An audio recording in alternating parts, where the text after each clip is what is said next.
Assalamualaikum warahmatullahi wabarakatuh. Jumpa lagi dengan saya Raul Padilon pada kuliah anatomi dan histologi hewan. Pada kesempatan kali ini kita akan kuliah mengenai jaringan adiposa, kartilago, dan tulang. Mata kuliah ini diampu oleh Dr. Jarulis, Ibu Dian, dan Ibu Hamiyuti.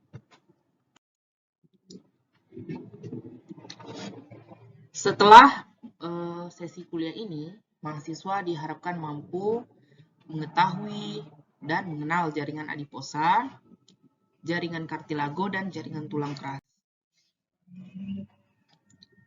Yang pertama ada jaringan adiposa. Jaringan adiposa atau jaringan lemak adalah jaringan ikat khusus yang terdiri dari sel-sel lemak atau adiposit. Adiposit ini tersebar sendiri-sendiri atau berupa kelompok di dalam jaringan ikat irregular atau longgar. Adiposit dikenal sebagai regulator utama metabolisme energi tubuh. Adiposit merupakan gudang energi terbesar yang menyimpan lemak dalam bentuk trigliserida, lemak netral. Organ lain sebagai tempat penimbun energi utama adalah hati dan otot rangka. Nah, hati dan otot rangka ini menyimpan cadangan energi dalam bentuk glikogen.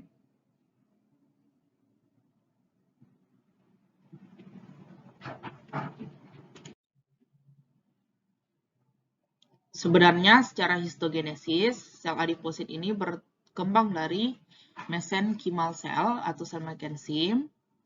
Kemudian sel mesenchyme ini berdiferensiasi menjadi fibroblast, kemudian lipoblast.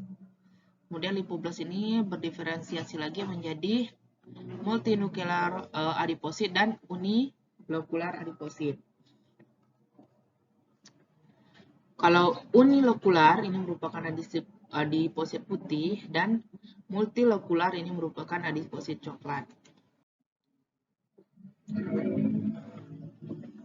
Ini adalah sediaan histologi dari jaringan adiposa putih. Ini terlihat droplet lipid berwarna hitam dan merah. Nah, ini merupakan sel adiposit dan merupakan, nah di dalamnya ada yang berwarna hitam gelap ini merupakan lemak. Ini juga salah satu sel adiposit. Ini sel adiposit dan berwarna merah ini merupakan simpanan lemak. Ini juga sel adiposit. Ini juga. Nah, ini perbedaan antara adiposit putih dan adiposit coklat. Kalau adiposit putih tadi menyimpan lemak dalam bentuk trigliserida dan lemak netral. Nah, jaringan adiposa coklat ini ditemukan di sekitar pembuluh darah. Ini. Dan jaringan adiposa putih berdekatan. Ini juga berdekatan dengan adiposa putih. Nah, sebenarnya yang membuat dia berwarna hitam ini atau coklat ini adalah kumpulan mitokondria atau mitokondrianya dalam jumlah banyak sehingga memberikan seperti granula-granula berwarna coklat. Nah, jadi ini merupakan mitokondria yang banyak sehingga membuat struktur sel ini tampak. Nah, ini sel adiposit coklat. Ini satu sel ya, tampak berwarna coklat. Ini adalah perbedaan adiposit putih dan adiposit coklat. Yang pertama, kalau adiposit putih itu dikhususkan untuk menyimpan energi. Sedangkan adiposit coklat ini ditimbulkan karena banyaknya timbunan mitokondrion yang memiliki sitokrom berwarna. Nah, fungsi utamanya sebagai penghasil panas. Kemudian, kalau adiposit putih berbentuk unikolar atau lokus tunggal. Sedangkan adiposit coklat multilokular atau banyak lokus-lokus lipid. Nah, tetes lipid pada adiposit putih menyebabkan inti sel esentrik atau gepeng menepi. Sedangkan droplet lipid banyak dengan berbagai ukuran, selnya lebih kecil dari adiposit putih dengan inti seferis pada adiposit coklat. Kemudian, kalau adiposit putih ini berfungsi sebagai organ endokrin karena adiposit satu-satunya sumber hormon polipeptida. Sedangkan adiposit coklat ini banyak dijumpai di kapiler darah, menyerupai sebuah kelenjar endokrin, seringkali disebut kelenjar hibernasi karena banyak ditemukan pada hewan yang sedang berhibernasi. Kemudian ada jaringan penyokong, terdiri dari dua, jaringan rawan atau kartilago dan jaringan tulang keras. Yang pertama jaringan kartilago atau jaringan rawan. Tulang rawan atau kartilago ditandai dengan suatu matriks ekstraseluler yang mengandung banyak glikosamiноglikan dan proteoglikan, yaitu makromolekul yang berinteraksi dengan serat kolagen dan elastin.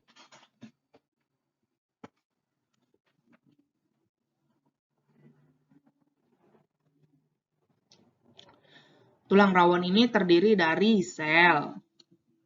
Sel-sel ini disebut sel kondrosit. Kemudian ada matriks ekstraseluler yang terdiri dari serat-serat dan substansi dasar. Kondrosit atau sel tulang rawan menyekresi ECM dan sel-selnya berada pada rongga matrik yang disebut lakuna.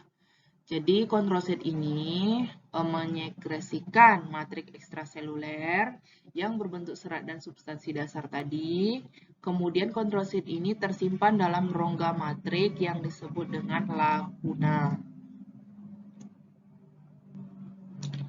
Sedangkan ada yang dinamakan perokondrium, merupakan selubung jaringan ikat padat yang mengelilingi tulang rawan dan pada kebanyakan tempat.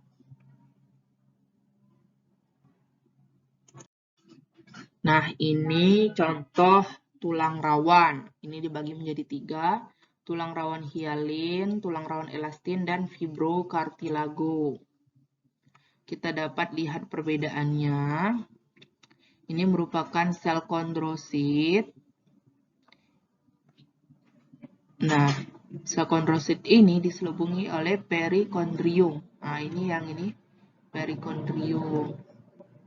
Sedangkan bagian luar ini merupakan ECM atau matrik ekstraseluler.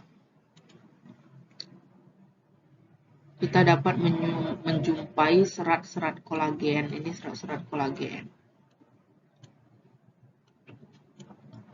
Kemudian ada tulang rawan elastin. Sama, ini diselubungi, sel kondrosit diselubungi oleh perikondrium. Kemudian di luarnya ada matrik ekstraseluler yang terdiri dari substansi dasar dan serat elastin. Sedangkan ini tulang rawan fibrokartilago. Nah, ada ini substansi dasar, kemudian ada serat, dan ini sel kondrosit.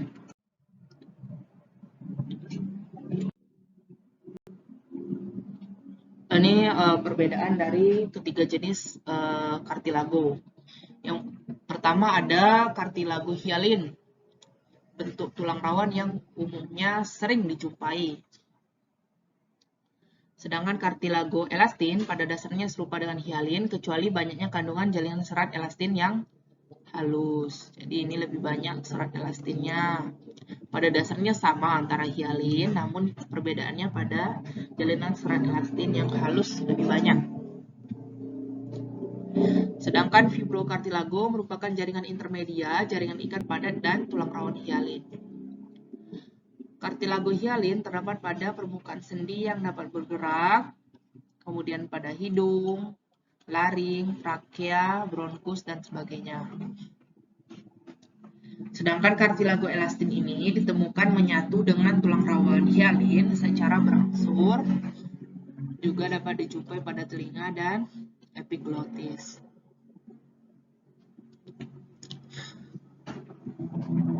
Sedangkan fibrokartilago ini dapat dijumpai pada diskus invertebratalis, perlekatan ligamen, kemudian simfisis pubis. Kartilago hialin, selain tulang rawan sendi, semua tulang rawan hialin ditutupi oleh selaput jaringan ikat yang padat disebut perikondrium. Sama seperti hialin tadi, kartilago elastin juga memiliki perikondrium, sedangkan fibrokartilago tidak memiliki perikondrium. Ini contoh kartilago hialin.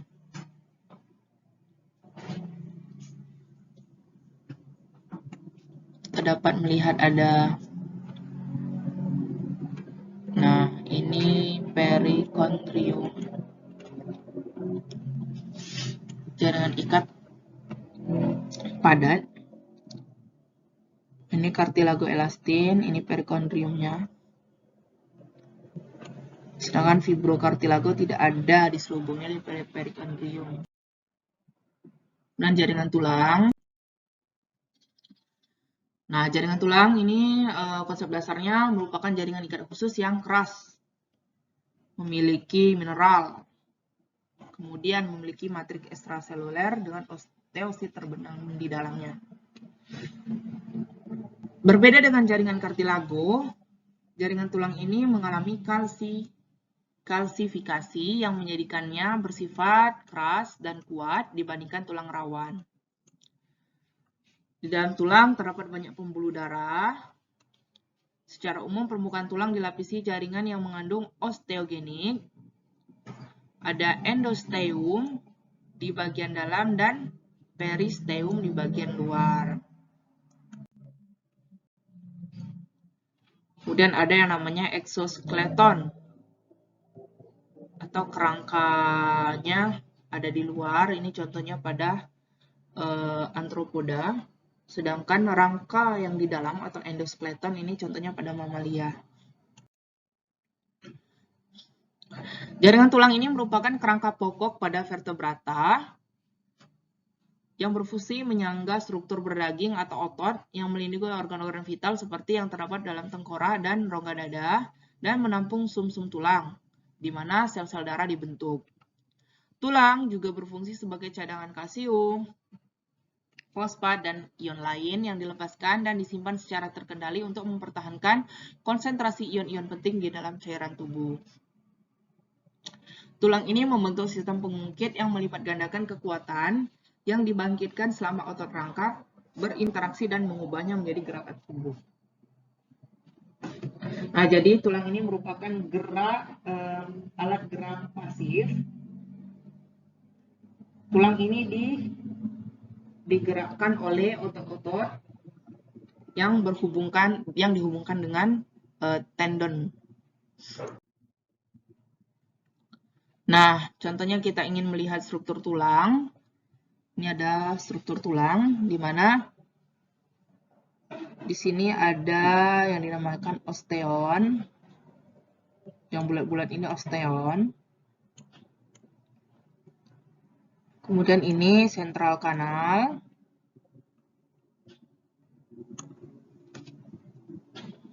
Ini ada lamela.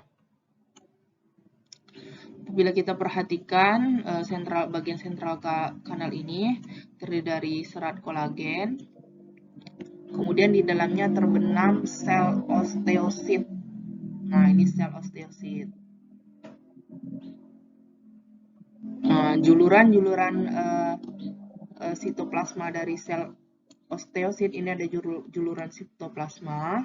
Ini sel osteosit. Nah, sel osteosit ini terbenam di dalam struktur yang disebutnya lakuna. Nah, sel osteosit ini memiliki juluran sitoplasma, ini disebut dengan kanalikuli. Kemudian contohnya, osteosit yang terbenam di dalam lakuna. Nah, yang menjalar-jalar ini, yang seperti struktur akar ini merupakan kanalikuli. Ini contohnya ada tulang kompak.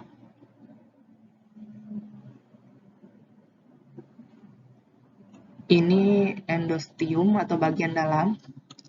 Kemudian periosteum ini bagian luar, kemudian di sini ada matriks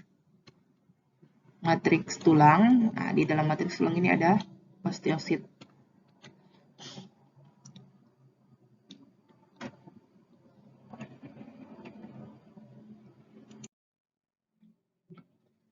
Ini contohnya pada struktur histologi tulang berongga. Ya, ada osteosit.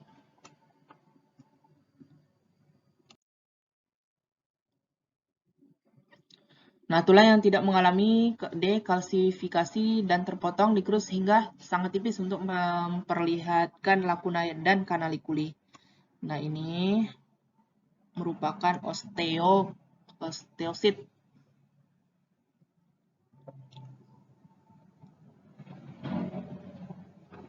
Ini berupa lakuna dan kanalikuli. Kanalikuli ini merupakan celah yang menerobos matrik tulang keras yang memungkinkan terjadinya pertukaran zat antara osteosit dan kapiler darah. Jadi, kanalikuli ini merupakan struktur seperti terowongan. Nah, terowongan itu tuh diisi oleh juluran sitoplasma dari sel osteosit tadi. Sehingga sel osteosit tadi bisa menembus matrik ekstraseluler. Jadi, kanalikuli ini sebenarnya bagian dari matrik ekstraseluler berupa pipa-pipa kecil yang di dalamnya terdapat juluran sitoplasma dari osteosit. Nah, tulang ini merupakan jaringan ikat khusus yang terdiri dari materi antar sel yang berkapur, yaitu matriks tulang dan 3 jenis sel sebagai berikut. Yang pertama ada sel osteosit, osteo yang berarti tulang, dan kiotos berarti sel, merupakan sel-sel yang terdapat dalam rongga lakuna di antara lapisan lamela matriks tulang. Kemudian ada osteoblast, berasal dari kata osteon dan blast. Osteon berarti tulang dan blastos yang berarti benih. Ini berfungsi mensintesis unsur organik matriks. Jadi untuk memberikan makanan, bahasa kasarnya itu makanan terhadap osteosit. Kemudian ada osteoklas. Osteon berarti tulang dan klatos berarti pecah. Merupakan sel yang berfungsi sebagai perombak, gunanya untuk reabsorpsi dan remodeling jaringan tulang. Osteoklas ini tadi merupakan makrofag ya sebenarnya. Ini memiliki berbentuk sel raksasa multinukleus karena dia makrofag, tentu sel raksasa, dan di dalamnya terdapat banyak nukleus. Ini contoh struktur tulang. Ini ada yang O ini osteosit, yang B ini osteoblast.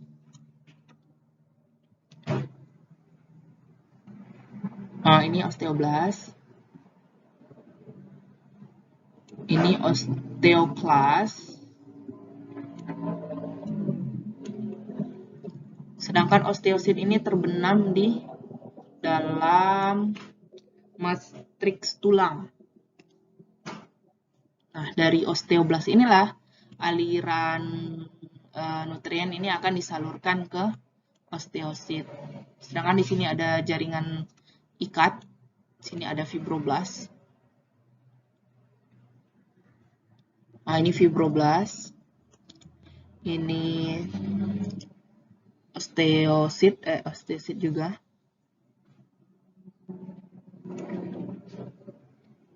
Ini ya. Sudah sangat jelas sekali. Ini apabila kita amati osteoklas ini makrofag. Ini aktif ya, dia berjalan mencari struktur tulang yang ingin di-remodeling. Mungkin ada struktur yang rusak. Nah, ini akan difagositosit oleh osteoklas ini. Selain komponen sel, ada juga matriks tulang. Matriks tulang ini 50% berat keringnya merupakan material anorganik. Terdiri dari hidrosipatit, Ca10 PO4 6 kali, OH 2 kali. Paling banyak dijumpai. Selain itu juga terdapat CaCO2, bikarbonat, sitrat, magnesium, kalium, dan natrium. CaPO4, kalsium fosfat, amorf, non-kristalin, dalam jumlah bermakna juga ditemukan. Ion permukaan hidrosipatin mengalami hidrasi. Jadi, hidrosipasi tadi mengalami hidrasi dan selapis air dan ion terbentuk di sekitar kristal ini disebut lapisan hidrasi. Ini berfungsi membantu pertukaran ion antara kristal dan cairan tubuh. Jadi matriks tulang tadi terdapat lapisan hidrasi berupa material anorganik. Ini berfungsi untuk penyedia pertukaran atau difusi ion pada cairan tubuh. Contohnya apabila kita kekurangan kalsium, kalsium itu dapat dilepaskan ke aliran darah, kemudian kalsium itu dapat ditimbun dalam tulang juga. Ini matriks tulang, ini padat dan keras ya. Ini ada klasifikasi tulang berdasarkan penampang irisan, ada tulang kompak, berongga. Kita lewati saja karena ini ada pembahasan khusus. Ini tulang kompak dan tulang berongga. Kemudian berdasarkan bentuknya ada tulang panjang, tulang pendek, tulang datar, atau tulang pipi, dan tulang tak beraturan. Ada tulang primer atau tulang yang imatur atau belum dewasa, ada tulang sekunder, matur bone. Ini kita temui pada janin yang sedang berkembang atau embrio, kemudian tulang sekunder ini ditemukan pada dewasa. Ini tulang primer dan tulang sekunder. Nah, pada perkembangan embrio, ini terdapat osteogenesis, di mana pembentukan tulang secara intramembranosa. Osteoblast tadi berdiferensiasi langsung dari mesenkim dan mulai menyekresi osteoid. Jadi sel-sel osteoblast ini berdiferensiasi dari sel mesenkim, kemudian menyekresi osteoid. Pembentukan tulang secara endokondral, matriks tulang rawan yang sudah ada mengalami erosi. Jadi pada awalnya ini disusun atas tulang rawan yang mengalami erosi atau pengikisan dan digantikan dengan osteoblast yang menghasilkan osteoid. Nah, baiklah, itulah pembahasan kita tentang jaringan adiposa, jaringan rawan, dan jaringan tulang keras. Apabila video ini bermanfaat, jangan lupa subscribe channel ini, kemudian nyalakan lonceng notifikasi untuk pembahasan berikutnya. Apabila ada komentar atau hal yang ingin didiskusikan, jangan lupa tulis di kolom komentar. Terima kasih. Assalamualaikum warahmatullahi wabarakatuh.